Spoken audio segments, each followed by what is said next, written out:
Good evening, everyone, and welcome to the University of Evansville Financial Aid Night. My name is Kenton Hargis. I'm Director of Admission here at UE, and I just want to take a quick moment and say thank you, families, for taking time out of your very busy schedules to join us tonight and learn a little bit more about financial aid. We have folks in the room with us who have traveled to come to our campus tonight. And then we also have a lot of folks on Zoom tonight. So Zoomers, thank you for joining in for our session this evening. Why a financial aid night? Why did we decide to do an evening like this? I've been doing this about 15 years, recruiting students from all around the nation, all around the world, and the college search process can be daunting. And you all are in the middle of that, and then I think I see some heads nodding around the room. There's a lot of deadlines, a lot of documents to be sent in to different areas, a lot of campuses to visit. There's just a lot that goes into the college search process. And then add on top of that, the financial aid process. Financial aid can also be daunting in a normal year, but this year, especially with different holdups with FAFSA, and different kind of things that our speaker tonight is going to talk more about. It's been a challenging year. And so what we want to do at the University of Evansville and what my team is passionate about is really helping you out in two primary ways. Number one, we want to simplify information for you.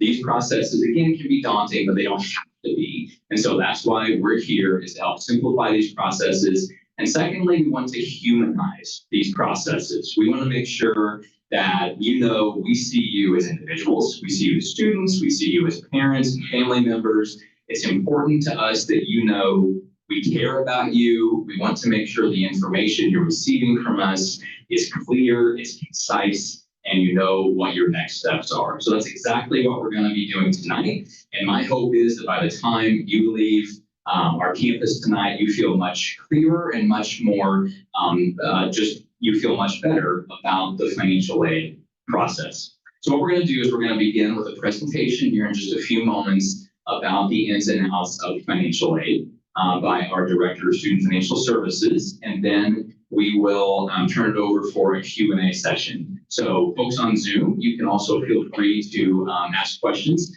throughout this, and then Hillary will take those questions after she's done presenting. The folks on Zoom, you will be muted, so we can't hear you, but you can feel free to ask questions in the chat, and we'll relay those later on in our evening together. And we will be recording this, so if anybody wants a recording of this session, we're going to be recording it throughout the night. So without further ado, I'd like to introduce our speaker tonight. As a graduate of the University of Evansville, Hillary Hillenbrand has worked in our Office of Student Financial Services for well over a decade, and I think nearly 15 years now, right? So you have an individual with a wealth of experience and knowledge that you're going to be learning from today. Personally, I think the best director of financial aid in Indiana. I'm a little bit biased, but I think it's true. So without further ado, I'm going to ask Hillary Hillenbrand to take the mic and share a little bit about financial aid. Thank you, Kenton. I appreciate that. And I'm going to step over here real quickly just to get my clicker. And even if you've done everything properly, we should be good to go. So thank you all so much for coming out this evening. I am so pleased that we are finally at a point where we're able to talk about financial aid, and we've gotten through so many of the hurdles related to the delay of the FAFSA with the rollout of the FAFSA simplification. So again, I'm Hillary Hillenbrand. I'm Director here of Student Financial Services. And as Kenton mentioned, I have been in financial aid for many, many years. But I also, more on a personal note, as a graduate of the University of Evansville, I was very fortunate to be able to be in the Office of Financial Aid as a student worker. So I got to spend a couple bonus years in financial aid before I graduated. So I got to learn from your side as well as from this side, kind of the navigation of financial aid. And I am very, very well aware. It, as Kenton mentioned, can seem very daunting. There's so many moving parts and pieces. But for financial aid purposes, the way that I believe the best route to go about it, and our team works together to help you guys go through the process, is I see it as a big puzzle. There's a lot of puzzle pieces, You don't know if you have all the border pieces yet, but hopefully this evening we're going to put those pieces together and give you a framework for questions that you probably have. And as mentioned before as well, we'll have lots of time for Q&A, so hopefully you don't walk away with any additional questions that are lingering, so feel free to ask those. Success, Ethan. Big shout out to Ethan behind the curtain here, who's assisting in all of our technical side. So we're going to start with the very basics of what is a financial aid notification. So in the financial aid world, we discuss a financial aid notification, a financial aid packet, financial aid award. Those terms are all meaning the same thing. And it is a cumulative of all of the types of financial aid that our office or the offices at the schools that you apply to, that those offices are aware of at the time that they're completing that financial aid notification for you. So these are student-specific documents. So this is very one by one that we go through these records to look at what you're eligible for and provide you with a personalized financial aid notification. So if you're sitting next to a friend and they have something else listed on their financial aid that maybe you don't have, it's not able to be considered apples to apples because those are truly individualized to the student. One of the biggest questions we get in financial aid is, what is the time period that this is associated to? So for financial aid, everything is set up for an academic year. So for the University of Evansville, of course, financial aid notifications are provided for fall and spring semesters. All of the scholarships and grants and types of different forms of aid that are going to be listed will be the annual amounts for the fall and spring combined, but then everything happens semester by semester based on registration. So everything gets divided kind of down the middle for you. But everything you would see on a financial aid notification is going to be for the fall and spring semesters combined. In that financial aid notification as well, we're going to be including estimates for your costs for the upcoming year. And as Kenton mentioned, we really want you to have full clarity in what we're providing, right? So we try to provide the best estimate for cost information for you. Again, every type of aid that you're eligible for, that we believe you to be eligible for at that time, as well as then some information about payment options. Now, we're already coming in toward the end of April, so we're kind of already down this path quite a ways. And you might be thinking about, what are payment options do we need to be considering? We'll talk about some of those here in a minute. But that initial financial aid offer does list some of those options for you. And as I said, the admission information that you have gone through with your admission counselors over the course of your senior year, that information is all funneled to us at a certain point so that our team can take that in combination with information that we know about where you're planning to live, with information about the FAFSA, and combine it into that one document. So that's what a financial aid notification is in a nutshell. But that's fantastic, you told me that. That's great. But what in the world do all of these numbers actually mean? So again, we have Ethan here as our example of financial aid notification, one that's been personalized for a student. And this is an example of what we actually have. Now, I'm well aware how tiny that is, but this is the side of a financial aid notification that I'm referencing. So we're going to start with just kind of breaking it down piece by piece of what is it that you're actually seeing on that notification. So to start off at the very top, we are discussing the estimate of direct expenses to the University of Evansville for the upcoming academic year. So again, this is going to be based on the information that we know related to your housing plans for those Evansville residents who may not be living on campus, or for those Evansville residents who are. We're going to have costs related to whether or not you'll have housing and meal costs to the university based on averages of our dorm and meal plan pricing, okay? If we think that you're living at home and you're commuting, we won't have those costs on that financial aid notification. But your aid notification will list everything that we believe you'll be seeing on that cost. For our music majors, again, transparency is very, very important. So we recognize that our music majors will have music lessons included as well. So we make sure that that's listed there in that estimate of direct expenses to make sure you can plan ahead as best as possible for those costs.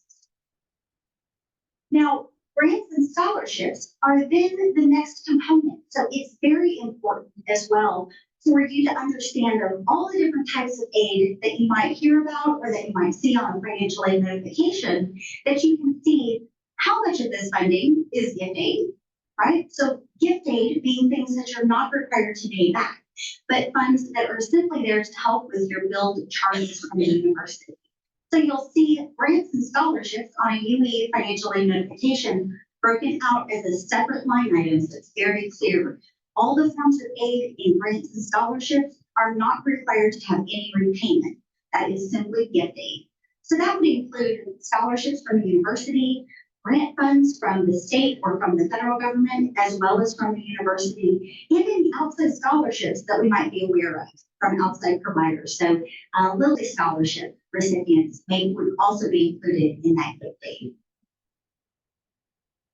We'll talk a little bit about loans as well. So for the vast majority of financial aid notifications that have gone out, it has been to students who we have a FAFSA, a free application for federal student aid, that we submitted, right? So for those students who submitted a FAFSA and it looked good, right? And everything that we can see on it looks like it's a clean transaction. So there aren't any things that federal student aid is saying, you need to go out and fix this thing.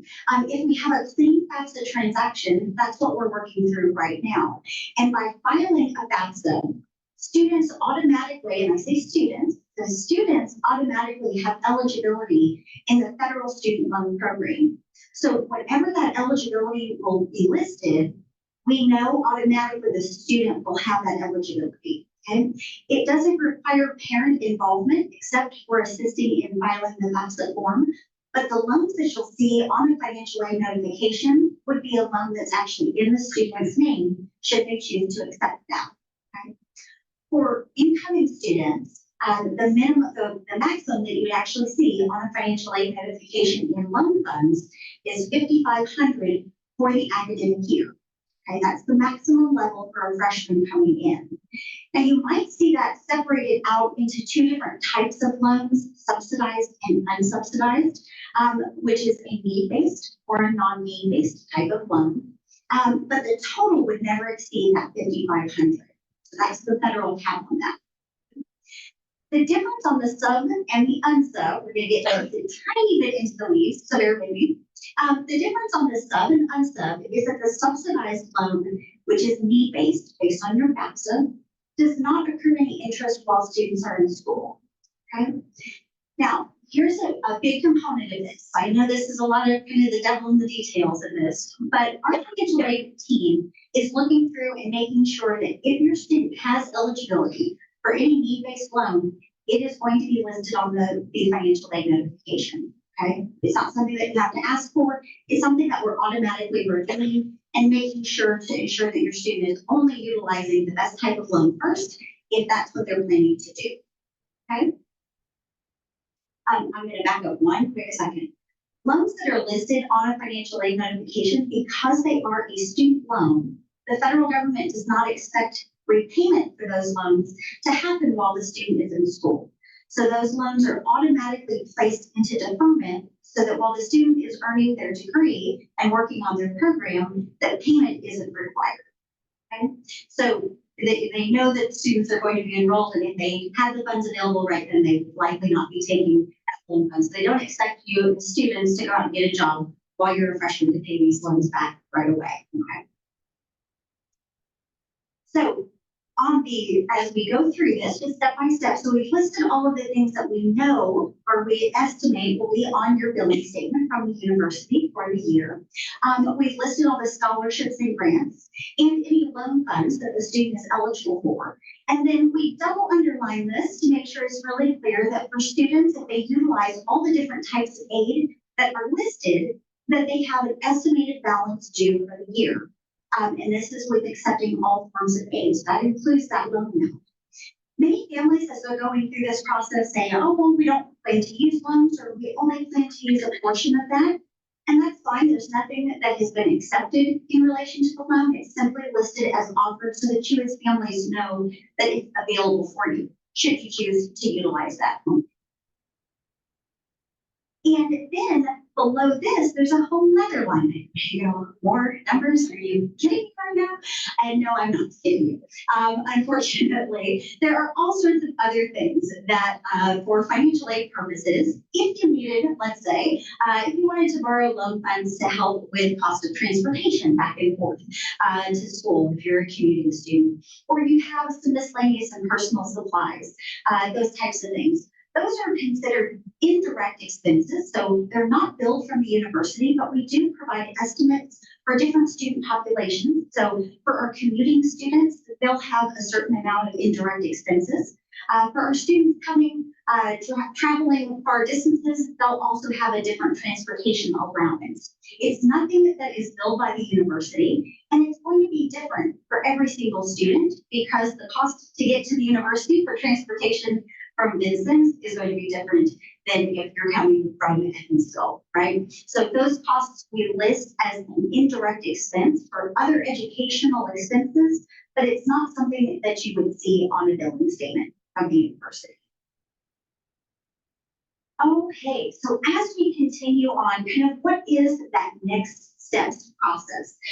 What are the things on the flip side of a financial aid notification that we're pointing students to?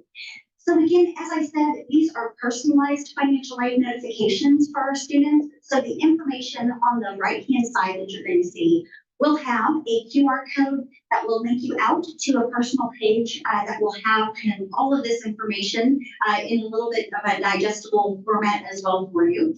But it will prompt you to go through those next steps. As I mentioned as well, we've got payment options, just a couple which we'll talk through here too.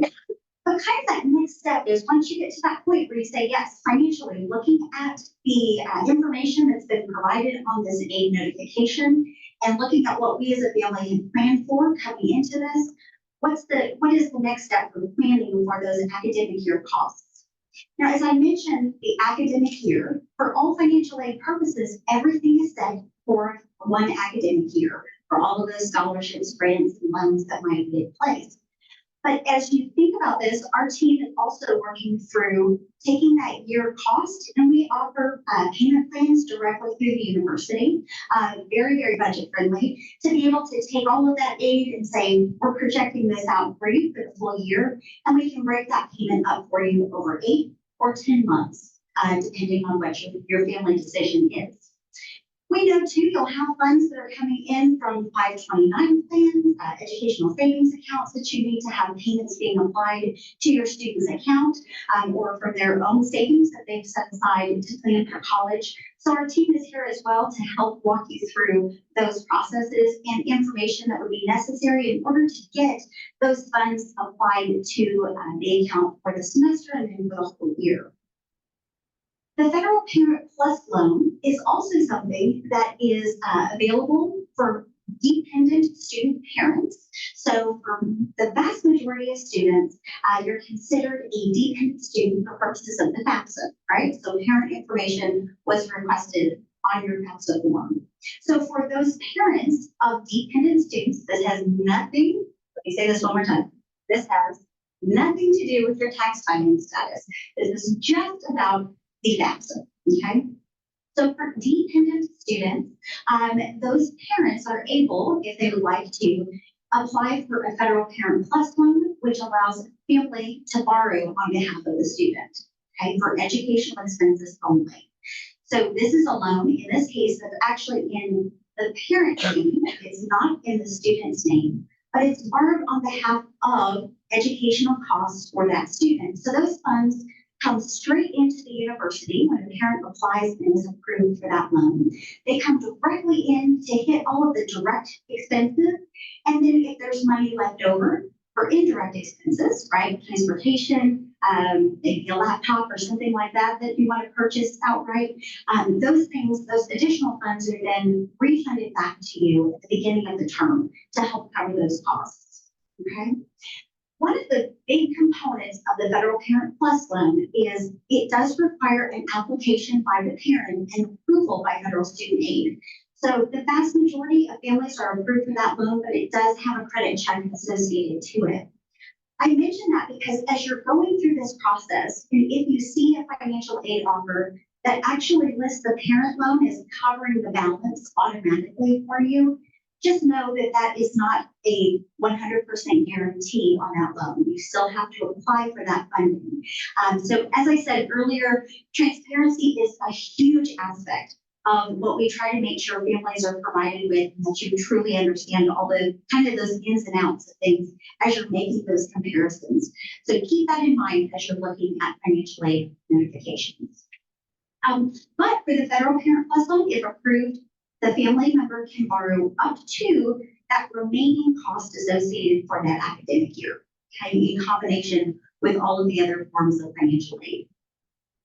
Private student lending, now this is a whole world in and of itself in the private student lending world. Okay, as a institution, we will not and are not allowed to tell you which private lender to use if this is something that you're looking into, but we can give you resources of some of the lenders that our students have used in the past. So there's a lot of information out there on our website.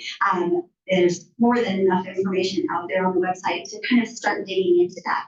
But a private student loan allows the student themselves to apply for a loan for the academic year, but they require a credit-worthy cosigner. So family members are, in essence, they're definitely involved in that process at some point through time.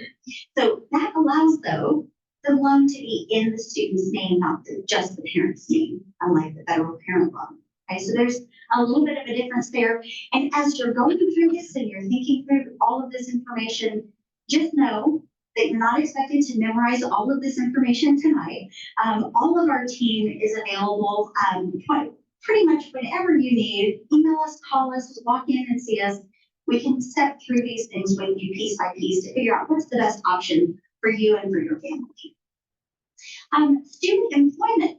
So as I mentioned earlier, student employment on campus through federal work study, that is another opportunity that you might see listed on a financial aid notification.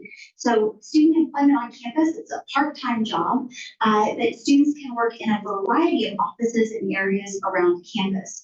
They have very, very flexible schedules for students because all of the supervisors know that you guys are students, right? They don't expect you to be there from 8 until 5 every day. But the flexibility allows you to put a couple hours in between classes, maybe, right? You have an hour and a half block of time, and you can go work in a department on campus, earn a little extra spending money, and have that to help with your educational expenses. Again, as a student employee myself, I truly did appreciate the knowledge base that it allowed me to gain. And you're building connections with folks on campus that you may or may not ever have seen for any other purpose. Those are lifelong connections that you will absolutely have. And a little personal note on Kenton as well. He was also a student worker in financial aid many years ago. So student employment, I can't plug it enough. Outside, yes, we have another student worker.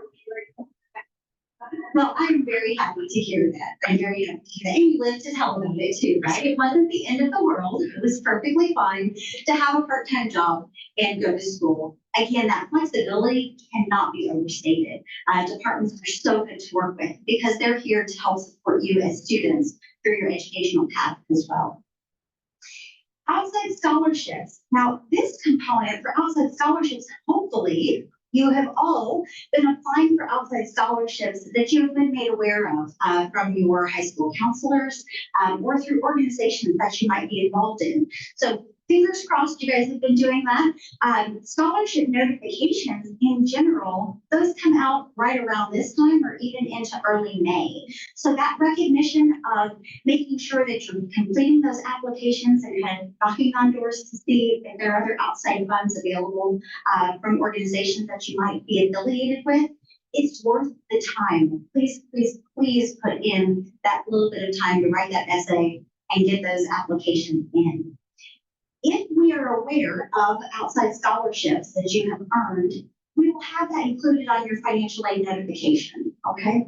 But again, those will start trickling in here as this month and next month, actually, as we get through those months. But those types of funds will help reduce that directly billed charge that you have. So those funds will come in and they can apply directly to those charges. Okay, So I know that I may or may not have leaked some of your information before this. I know that maybe 56% approximately, 56% of you have received a financial aid notification from our office. Okay? That leaves the rest of you. Now, that does not mean that you have done something wrong or that we're not going to get you one. But the question is, when will I get my financial aid notification if I haven't gotten one yet? So our office is working through all of those FAFSA transactions that you have submitted. I know that there's a handful who submitted it partially, but it might be missing a signature from a parent or from you as the student. So you will have gotten an email notification from our office, and I'm sure your admission counselors as well will be outreaching to you if they haven't already about it's now time to go in and get those things fixed. When you filed your FAFSA, federal student aid was working through their own challenges. It's the nicest way I will say that. And so if you got through the process part of the way, but not all of the way, you weren't able to correct it up until now. Okay, so we've been sitting on this data that we knew something is missing, but we couldn't tell you to go fix it because you couldn't go out and fix it. You would have been locked out of the system. So you got a notification from us just saying, hey, go out and sign your FAFSA, or make sure you check this question that you answered on your FAFSA so that we can get you a financial aid notification. If you have not filed a FAFSA yet for 24-25, you can still do that. So I encourage you to complete that application for federal student aid, the FAFSA at FAFSA.gov or at studentaid.gov. Either will get you there. That process, even though the FAFSA is called the free application for federal student aid, it's not just applying for federal student aid. It also is applying for state funds through Indiana for Indiana residents, as well as in the university's actual institutional grant funds, so any need-based type financial aid. We also, of course, have our FAFSA filing scholarship. That award goes on to students who file a FAFSA, and that's an additional $1,000. So I encourage you all to do that. Yes, I'm assigning homework. Even though I'm not a teacher, I can still do that. So please, please, please file your FAFSA. Let us look at all of your eligibility and make sure that we're providing you with the best information and the most complete picture that we can for you. Now, we're going to go through some of my very own frequently asked questions before we open it up to general frequently asked questions. And hopefully, am I doing okay on time, Ethan? Yeah, okay. I can't see a clock, so I apologize. If I run over, just shut me down. So we'll start with, am I the only one who thinks this is like learning a new language? No, you're not. Trust me. I have spoken with every type of family, every type of employment that families have. They could be bankers, they could be accountants, and they go, what? You want me to do what? What's the deadline we have? I thought I did that properly. So no, there's so many moving parts and pieces to this. We are well aware that it's a lot. So take time to digest some of this information. And then as you have the ability to percolate those questions, make sure you don't not ask the question if it's bubbling up. If you have the question, probably 8 others of you have the question as well. You are not alone, trust me. Now, will there be changes to my financial aid notification, right? So we get all these notifications out. Is this really the real deal? Is it going to change on me? Well, there's a couple of things that can change a financial aid notification. So for instance, if a student had indicated initially that they were going to live on campus, right? And we have costs associated to them living on campus, and we have grant funds or other types of funds that are specific to students living on campus. If that changes and they say, I'm going to commute because they're in a commutable distance here in Evansville, should they make that change, we will send a revision to that financial aid notification. So you'll get another one, and it will have all those updated details associated to that change. It can also go in the reverse, right? So if you said, I'm going to live at home with my family, but then you get to thinking and go, yeah, I might really want to live on campus. What would that look like? We can update your financial aid notification to reflect that too. If you have filed your FAFSA and there's something that you made an error on it, right? You talk to one of us and you say, I think something's wrong here. and we prompt you to make a correction to your FAFSA form, we'll send you an updated financial aid notification as well to make sure that it is as accurate as possible with that FAFSA data that we have at that time, okay?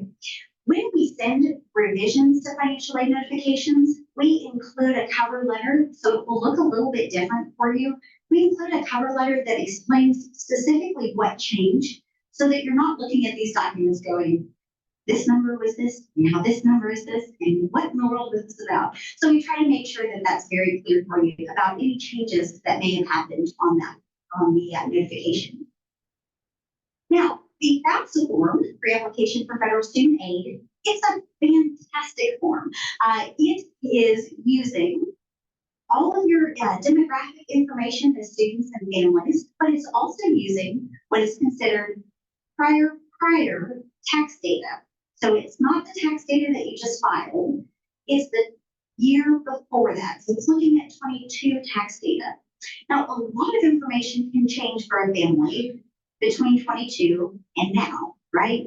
That information that's listed on the FAFSA form may no longer accurately reflect your family's situation. So in those situations, if there's a change to a family's financial situation, talk to us, talk to your admission counselors, give us a little bit of a heads up on what that change was, and we're happy to do a review to determine if an adjustment is warranted on that FAFSA. It's not something that you as families go out and make changes to try to reflect what the situation that you believe is. It's something that the federal student aid program allows financial aid administrators to do. So they say, we trust that you guys will document why you're making this adjustment for this family. And so there is documentation we'll ask for, but that's something that us as financial aid counselors can do if something happens. So a couple of those examples, changes in household income, that might have been a year that you worked a ton of overtime, but that's not a normal year, right? It could be a job loss or just a job income reduction, right? Parents' marital status. So maybe the marital status changed from the time in which you filed the FAFSA to now, right? There's a lot of time in between there. So we want to make sure that that FAFSA accurately reflects the family situation. And excessive out-of-pocket medical. I say excessive because federal student aid does allow for a certain amount of funding that they expect families to have in medical expenses every year. But as I said, I've been doing this a very long time, and when life hits, it doesn't care when it hits. And if it's hitting right now when you're trying to plan for financial aid and for costs for the upcoming year, that can absolutely happen. So come and talk to us. Let us know what those situations are. If you have a lot of medical bills that you've been paying, we can look at that and make adjustment if we deem that it is necessary for that. Now, there are some times, I'll also say, again, clear transparency, there are sometimes that situations change between the time you file the FAFSA and now, and maybe it doesn't really impact your FAFSA that much. So it can certainly impact your family and your life, and I've seen that many times, but some things don't necessarily impact the FAFSA. But let us be the determining factor. Please don't sit out there at home going, this probably doesn't matter. This probably doesn't count. So contact us and talk us through those situations so that we can let you know and make sure that you've left no stone unturned in this whole process. The next question, do we get to file a FAFSA every year? Yes, you do. Yes. Filing the FAFSA is an annual process. So because you got so good at it this year and you know all those little pitfalls, you're going to be professional at this whole process by the time you get done with college. But yes, the FAFSA form is an annual process that you complete every year, and not to worry, we will be out there reminding you to do that when the time comes for that next form to be submitted. And one of the biggest questions that we get is, how do we get financial aid in future years? Is this just a one and done? Are there changes that will happen? So every year when we file a FAFSA and that process goes through, our office is looking at renewability for all of your scholarships that the university has given you, any grant funds that you have received as well. And those grant funds are typically tied to the submission of a FAFSA. So by filing that FAFSA every year and meeting your general academic progress requirements, your aid is then renewed automatically by our office as long as you've done all the things that we told you to do. I will end it there as far as my initial general FAQs. And it will open up, even if there are any questions, or Ingrid, if you're in the back with any questions from the chat, let me know what's going on there. But in the meantime, while she's looking there, do we have any questions right here? Oh, Ingrid's hand went up. Stop something out. Yes. Something that we've had a couple of questions about is that early batch of data that might be causing a delay. I don't know if you could just touch on that real quick.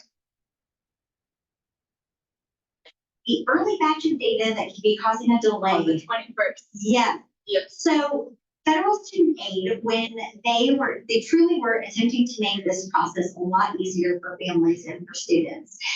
They made big sweeping changes to the FAFSA, and so many of their changes as they were going through that process, they needed more time to make all of those changes. So that very first time that schools actually received your FAFSA data, even though you guys had gone out in January or February or even the very tail end of December, if you were one of those very first ones out there, that FAFSA was sitting out with federal student aid. Schools did not have access to that information, okay? And it made us mad.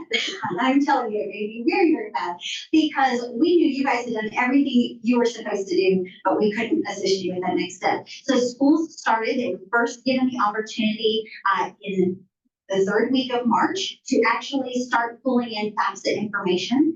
And it came in a little bit of a trickle effect. So we started looking at those FAFSA submissions that had come in at that point in time. Any of those that had issues, as I mentioned before, even if they had an issue, you didn't have the ability to make that correction at that point in time, but we're now past that situation. There are a couple of issues that federal student aid is made aware of that we as financial aid counselors have been making them aware of, saying, hey, this information doesn't quite look right. What's going on? So the federal student aid program has a group of FAFSAs that they have told the schools which ones those are, but they have a group of FAFSAs that they are going to reprocess to make sure that it does that calculation for your aid eligibility properly. So we may have your FAFSA on file, but we'll get another transaction and you would get a notification from federal student aid when they actually reprocess that. But we do have a batch of records that are on hold until federal student aid reprocesses and fixes the FAFSA data, because it's an issue on their side, not on your side for what was reported. If those are the situations, if that is the case with your particular record, that could certainly be a reason why you haven't received a financial aid notification. But also know, fingers crossed, federal student aid is telling us that they're starting to reprocess those sometime, hopefully early next week. So we'll start getting a trickle effect of those in as well to get you guys that information as quickly as humanly possible. And I will have to also say here, I will do a big shout out to our financial aid team. We have the best staff, minus Kenton's staff. He's got a great staff too. But my team is fantastic. They have been turning around financial aid data as quickly as possible to try to get that information out to you. They have stayed up on every single change and every single component of little bits of information that have been coming out to make sure that the info that we give you when we provide it to you is as clean as humanly possible. So I'm giving a little shout out there. What other questions do we have? Yeah, we had a couple about just going over work study and is it first come, first serve, and can it go towards tuition or to their pocket? Absolutely. So the question being work study, can it go to, is it first come, first serve? And then can it go to tuition, or can it go just directly to your pocket and you as the student? So if we list a financial aid notification on having work study on there, then we are giving you that opportunity to apply for a position on campus. Not every single student who is offered work study decides they want to have work study. So what I can tell you is that for the last 2 academic years, we've had more than enough positions or available positions for any student who wanted and was offered work study. So there's plenty of opportunities out there. Now, with that being said, how does that funding get to you, right? So it's just like any other job. You work and then you earn that funding. So you complete a time card with the university and you have a payroll process happen. Now, you have an authorization when you very first get work study. You authorize a document to say, I want this money to go to my bill, or I want this money to go to my bank account, or I want it to do both. I want half of it to go to my bill and half of it to my bank account because mom said I had to pay part of this money to you as the school because she's only helping me with a portion of it. It could be 33% to the school and the remaining to your bank account. You can make whatever authorization you want, but that's your funding, so you authorize that. That's also one of the reasons why you will not see work study on a financial aid notification automatically applying to your charges because it doesn't. You as the student have to authorize that.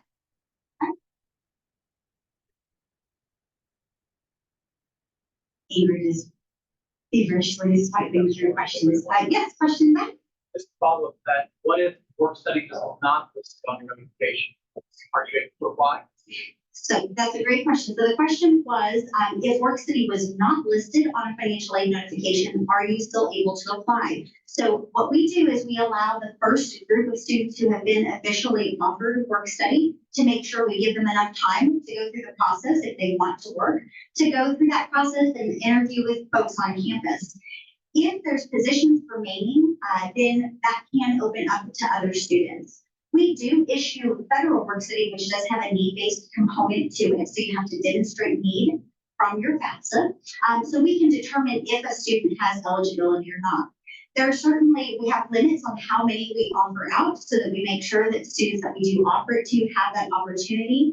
But again, if your student does not have it listed and they're really interested in working on campus, let us know. We'll review it right away to see, is that record able, based on the FAFSA, to have work study on? Yeah, and we had one more question about if they're getting full tuition from a scholarship, does the FAFSA Fireman Award still apply? Can it be applied towards like housing maybe or like that? Or the visit and any of the. Any of the engagement? So for university scholarships, because we offer a ton of scholarship programs and specialty programs, the sum of all university scholarship funding, whether that be through a special program or through a visit scholarship or through a Scholar Day award or things of that nature, or the FAFSA filing award, all of those will not ever exceed the value of tuition for your students. So if they've already received full tuition for a scholarship program through the university, then it would not be additional to that.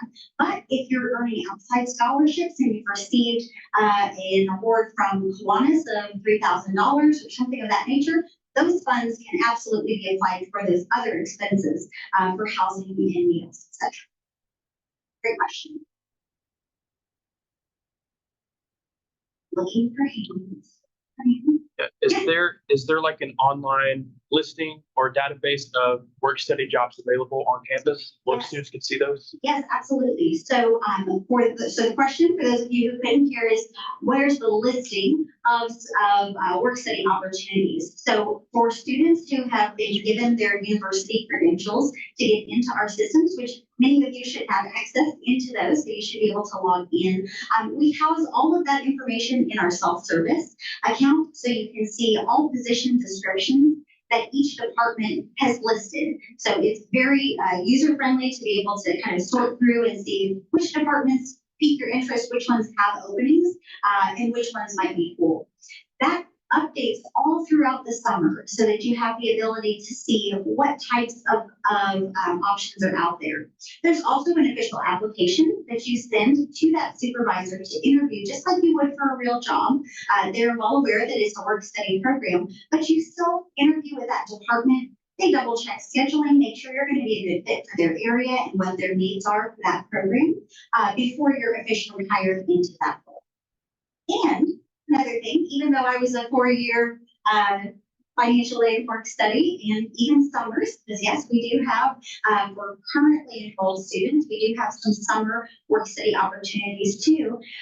You might end up switching departments throughout your time at the university. Maybe scheduling doesn't work one semester with the department that you've been with for a little bit. And you can certainly go to another department that works better with your schedule. So lots of different flexibility there. So we have one more. How do you know if your child's financial aid is a part of the batch with problems? Is there any way for them to know that? So the question is, how do you know if the FAFSA submission was part of the problem group? There is not a way for the family themselves to just be able to log in and see that somewhere. But if you haven't gotten an aid notification from us and you have filed a FAFSA, and then additionally, if you haven't gotten something from us that says, hey, we have your FAFSA, but something's wrong on it, maybe you should go fix it, then feel free to contact us or contact your admission counselor. They can help as well to determine what is that status. They'll contact us directly and we can go back and forth. But feel free to reach out directly and we can check what the status is. Absolutely. And I'm going to add a question that none of you asked yet, but for the state of Indiana students, for the state grant program, I do want to make sure that you're all aware.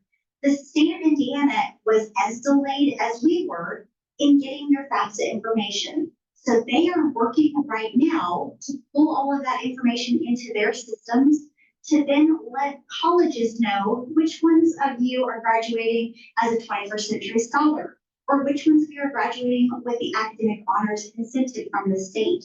So there could be changes to financial aid notifications as well when the state finally updates and sends information out to school. So if you have a financial aid notification from us and you say, oh, but I'm a 21st century scholar, it's not listed on my award yet, that's because the state has not provided that information out to us as schools yet. And I can tell you, without a doubt, as soon as they do, likely the day of, our team will be turning those components around and getting that information out to you just as quickly as possible. Any other? We've got a thumbs up in the back here. Yes. On the financial aid offers, if you haven't, like, put the cost down, that's still send that out? Yes, absolutely. Yep. So we send a financial aid notification to all of our admitted students as long as you have been admitted to the university. And again, we have a FAFSA on file for you. And I will say there's one more caveat. If your student is applying in a particular major that requires audition, so if your student is in process of applying for music or theater, our office will not send a financial aid notification until that decision with the department has been made for your admission into their program. So we hold that financial aid notification so that it will be accurate for you when you receive that. If you are part of that group and you haven't auditioned yet, please let me use this as a plug to make sure audition right away so that your financial aid offer can be provided up to you. Yes.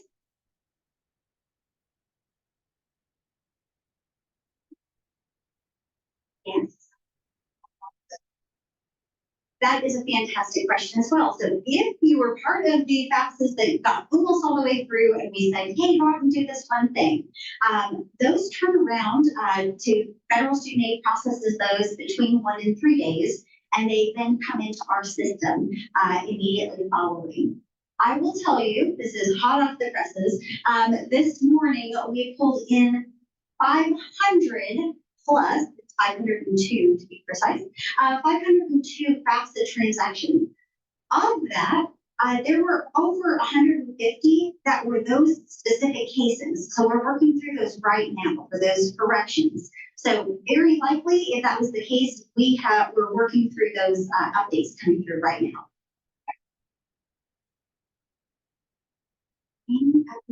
If you get two, that's fair. The private lending, you mentioned there's some resources on your website, so I'm assuming that's all through the families, the student, and then payment and all of that is not through the university. So that would be. That's correct. That's correct. So if you were to utilize a private lender, the private loan funds that are applied for and are approved come in directly to the university from that private lender. So whichever lender you use, it could be one of the big names out there. It could be your own personal federal credit union that you want to go through for a private loan. Those funds come into the university to make sure that they are being applied for educational costs first. And then any repayment arrangements for that loan is handled directly with that loan servicer, not with the university. That's correct.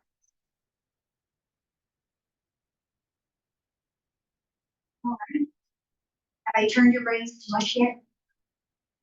Did we get some good questions answered that have maybe been sitting out there being thoughtful? Please know, I appreciate you guys coming out and spending your time on this very, what I consider a fun topic. It's not for everyone, I'm well aware, but please know our team is here to help you navigate through this entire process. We really do want to make sure you have all the information at your fingertips that you need as you go through this. So thank you very much for your time tonight. I appreciate it. Yes, Angie, in the back. I want to ask a question, or tell some, have you answered the question that I had today, so about the next. When do I have to make a decision about whether or not I leave? It was full of speaking and scholarships. That was the question. That's a fantastic question. So for those of you who couldn't hear and for our Zoom team as well here, what is the deadline by which I have to make the decision to whether or not I want to use the loans that were offered to me? All right. That deadline is a floating deadline. Throughout the summer, we know that your family will be receiving information about those outside scholarships and those components. But the billing statement for the university will officially, for the fall semester, it'll be due August 15th. Okay, so for that time frame, you have all summer to kind of work through, figure things out. And I will also say this: if you accept your loan funds out in self-service, which is where all of the information is housed, and trust me, there'll be plenty of more informational sessions on the nuts and bolts of all of this. But if you have accepted your loan funds and then you get an outside scholarship that you had no idea you were even in the running for, right? And you say, I don't need my loan funds anymore, now what? You don't have to keep them. You can cancel that throughout the summer as well, or even at the beginning of a semester when those outside scholarships or resources come in. So just know things are changing and it's a moving target kind of all summer long. You may have housing changes throughout the summer and those decisions change. So there's not a hard deadline, with the exception that we want to have everything in place and ready for you for the billing date of August 15th when that bill will be due. Great question, Amy. All right, going once, going twice. So to get it, thank you all. Thank you so much, Hillary. It was excellent and very, very informative. We know that there are a lot of processes in the college search decision-making process, like applying, sending in your high school transcript, maybe an ACT or an SAT score. So a lot of those are pretty straightforward, pretty transactional. And then there's financial aid. Anytime that money comes into the situation, it becomes a personal process. We understand that, we get that at the University of Evansville. So I do want to piggyback on what Hillary said about our teams being available to talk with you anytime you have any kind of questions about financial aid. So actually what we're going to do tonight for the folks in the room is I have a few members of my team in the back in gray polos. So pretty easy to spot us tonight. If you have any questions that you maybe didn't want to ask publicly, then we are happy to stick around for a while, take those personal questions. We even have our laptops here if we need to pull up any kind of information to chat with about you. We are happy to do that. For folks on Zoom and folks in the room, if you don't have any questions you'd like to ask tonight, please feel free anytime to schedule a call with your admission counselor. Our admission counselors are trained to walk through the financial aid notifications with you, and we would love just to take the time to make sure you're understanding everything and that all of your questions are answered. Now, I know many of you here tonight and many of you in the Zoom room tonight have committed to the University of Evansville for this fall. And to all of you, we're very honored, and we want to let you know that we're very honored that you have chosen us. There are definitely some of you who haven't yet made that choice. And we want to make sure that we never pressure you to do so. We want you to get all those questions about financial aid and different aspects of the process answered. If you came here tonight, or if you're on Zoom tonight, and you just needed to hear a little bit more about financial aid, and you have made the choice to commit to the University of Evansville, we can take your admission deposit tonight. And so what that is a $300 non-refundable deposit that will get the ball rolling with the housing process, orientation, all the next steps for you to officially become purple links. If you choose not to do that tonight, you can do that easily online. Our homepage at www.evansville.edu has that information for you if you would like to do that anytime in the coming days and weeks.